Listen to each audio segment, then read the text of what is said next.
Napa-food trip kami ng wala sa oras dito sa may Bustos, Bulacan. May pinuntahan kasi kami tapos bago umuwi nadaanan namin to. Nakita namin ang daming tao dito sa parang plaza nila so napastop over na rin kami. Bukod sa pagkain, merong iba't ibang mga display ng Christmas tree at parol, merong mga activities at maraming Christmas lights. So tara at samahan niyo muna kaming mag-food trip, tignan natin kung ano yung ma-enjoy namin dito. Una, nag-order muna kami nitong Ala Divisoria na dragon fruit juice. It was a little too sweet for my liking pero okay naman. Ang sarap nitong mga okoy, 10 pesos each lang yan. It's very crispy at hindi oily, yun nga lang matamis yung sukang sausawan niya. Uso dito itong jumbo siomai na tigta 10 pesos kasi ang dami ko nakitang stall na nagtitinda niyan. Ang laki niya tapos mainit pa at sasabayan mo pa ng maraming chili paste. After nun, nag-photo booth kami. Ang mura lang kasi, 40 pesos lang. Tapos, nakalaminate na agad. And then, eto, ang daming mga tiyangge. Meron ding nagtitinda ng toys. And syempre, maraming iba't ibang klase ng pagkain. For dessert, nag-order kami ng ice cream. Magkakape sana si na mama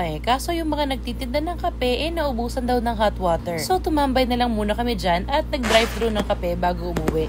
O ano, tapos na ba kayo lahat magluto ng medianoche? Happy New Year!